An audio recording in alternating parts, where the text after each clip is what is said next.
Good morning students. Chapter 13 की आधी reading हमने आपको पहले करा दी थी। अब इसके आगे की रीडिंग स्टार्ट करते हैं। The year 1901 was a very important year of his life. साल 1901 उनके जीवन का बहुत महत्वपूर्ण साल था। When he established a new school Shanti Niketan and open school of native. जब उन्होंने एक नए स्कूल शांति निकेतन की स्थापना की, ठीक है। और ये क्या था शांति निकेतन? एक खुला हुआ देश का एक खुला हुआ स्कूल था, देसी खुला हुआ school. It was the dream of his life and ambitious experiment and in course of time it became विश्व भारती यूनिवर्सिटी। यह उनके जीवन का सपना था और उनकी महत्वाकांक्षी प्रयोग था। और जो इस समय में जो शांति निकेतन है वो इस समय में क्या हो गया है? विश्व भारती विश्वविद्यालय बन गया है। ही सफर्ड फ्रॉम पर्सनल ग्रीफ। उन्हें जो है अपने व्यक्तिगत दुख से उनको सहन करना पड़ा। क्या था उनका व्यक्तिगत दुख? At the death of his wife, उनके पत्नी की मृत्यु। देन ऑफ अ डॉटर, फिर पुत्री की। And later of a son, और उसके बाद उनके पुत्र की। In 1911 he sailed for Europe and then for America. 1911 में वह यूरोप के लिए रवाना हुए और फिर अमेरिका के लिए। He return to India on September 1913। सितंबर 1913 में वह इंडिया यानी भारत वापस लौट आए। He was awarded in the same year in November 1913। 1930 में, नवंबर 1913 में, इसी साल सेम, ठीक है, सेम ईयर यानी इसी साल नवंबर 1913 में उनको पुरस्कृत किया गया। किसके लिए? For his best collection of songs. उनका जो था सबसे अच्छा गानों का जो संग्रह था, क्या था? गीतांजलि, जो उन्होंने नाम दिया था उसके लिए। A classic one which translated into major languages of the world। और ये पहला ऐसा क्लासिक वो था जिसको संसार की बहुत सारी भाषाओं में अनुवाद किया गया था। Calcutta university conferred him the degree of DLitt. Calcutta university जो थी, यानी कोलकाता जो यूनिवर्सिटी है, उसने उनको डीलिट की उपाधि प्रदान की। Oxford university also honoured him with doctorate of literature.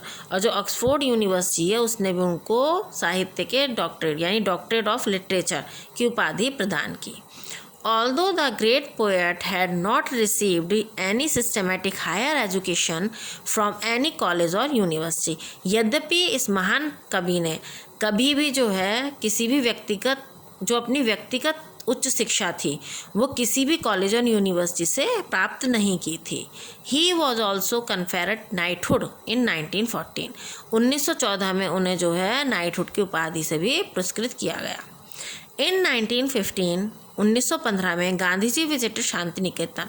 Gandhi जो है शांति निकेतन देखने आए या घूमने आए, ठीक है, टू मीट रविन्द्रनाथ टैगोर, जहाँ पर वो रविन्द्रनाथ टैगोर से मिले। इन 1916 he visited Japan and delivered his immortal speech on nationalism. 1916 में वह जापान गए और वहाँ पर उन्होंने अपनी बहुत ही अच्छी स्पीच, इमॉर्टल यानी अमर भाषण जो है, राष्ट्रवाद के लिए जो अमर भाषण था वो उन्होंने अपना दिया। इन 1919 इन protest against Jallianwala Bagh massacre इन अमृतसर पंजाब ही रिनाउंस्ड हिज नाइटहुड। 1919 में अमृतसर के पंजाब के अमृतसर में जो जलियांवाला बाग नरसंहार हुआ था उसके खिलाफ उन्होंने क्या किया था? अपनी आवाज़ उठाई। And he renounce his knighthood, और अपनी जो नाइटहुड की उपाधि थी उसको उन्होंने त्याग दिया। The renunciation was declined. उनका जो ये त्याग पत्र था वो माना नहीं गया। But the great son of India never use the title again. लेकिन भारत के महान पुत्र ने इस टाइटल का दोबारा से यूज़ नहीं किया। किस टाइटल का? नाइटहुड की उपाधि का। Rabindranath Tagore again went on foreign tour in May 1920। मई 1920 में रविंद्रनाथ टैगोर दोबारा से फॉरेन के लिए गए, यानी फॉरेन है विदेश के टूर पर गए हैं ना, विदेश में घूमने के लिए। And visited many European countries along with America. और अमेरिका के साथ साथ उन्होंने बहुत से यूरोपियन कंट्रीज़ को घूमे। He visited England, France, Holland, Germany, Denmark, Sweden, Austria and Czechoslovakia. उन्होंने इंग्लैंड, फ्रांस, हॉलैंड, ये सब देशों के नाम है, ठीक है। England, France, Holland, Germany, Denmark, Sweden, Austria और चेकोस्लोवाकिया, यहाँ सब वो घूमे। Where he received a warm welcome, जहाँ पर उनका बहुत ही गर्मजोशी से स्वागत किया गया, यानी सबने बहुत अच्छे से उनका स्वागत किया। Due to some unfavourable feelings, कुछ प्रतिकूल भावनाओं के कारण, ठीक है, कुछ जो अनफेवरेबल माने जो उनके हित में नहीं थी, उनके कारण he was advise not to visit America, उनको अमेरिका की यात्रा नहीं करने की सलाह दी गई, ठीक है। अमेरिका की जो यात्रा थी वो ना करने की सलाह दी गई, but with a firm faith, लेकिन उनके दृढ़ विश्वास एंड अ डिटर्मिनेशन, और दृढ़ संकल्प के कारण ही रीच न्यूयॉर्क, वह न्यूयॉर्क पहुँचे, and spread the message of east to the world, और पूर्व का जो मैसेज था यानी संदेश था वो संसार में उन्होंने फैलाया। And raise the funds for Vishwa Bharati university at Santiniketan, और उन्होंने क्या किया, फंड इकट्ठा किया, यानी धन एकत्र किया, किसके लिए, शांति निकेतन, जो कि विश्व भारती यूनिवर्सिटी यानी विश्वविद्यालय है, उसके लिए। Rabindranath Tagore was a genius, Rabindranath Tagore एक जीनियस थे, यानी जीनियस यानी बहुत ही बुद्धिमान, ठीक है, अपूर्व बुद्धि वाला। ही kept himself engage till his last breath in national problems, वह अपनी आखिरी सांस तक राष्ट्र की जो समस्याएं थीं उनसे जुड़े रहे। International tours and spreading the message of east, और इंटरनेशनल टूर जो वो विदेशों के टूर करते थे उससे, and spreading the message of east, और जो पूर्व का संदेश था उसको उन्होंने फैलाया राइटिंग से एंड पेंटिंग से, वो राइटिंग भी करते थे और पेंटिंग भी करते थे, ठीक है। इससे he died on August 7, 1941 in Kolkata,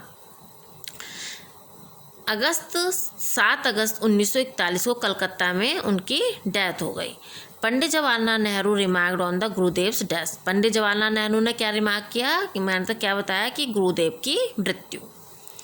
India's greatest star illuminating not only our own country, जो भारत का महान स्टार यानी तारा था, ठीक है,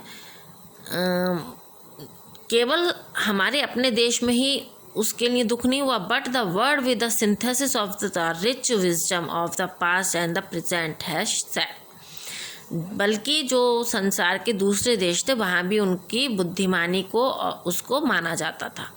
जन Gana Mana our national anthem is also written by Guru Rabindranath Tagore, और जनगण मन जो हमारा नेशनल एंथम है, ठीक है, राष्ट्रगान जो है हमारा नेशनल एंथम है राष्ट्रगान, वो किसके द्वारा लिखा गया था, गुरु रविंद्रनाथ टैगोर के द्वारा।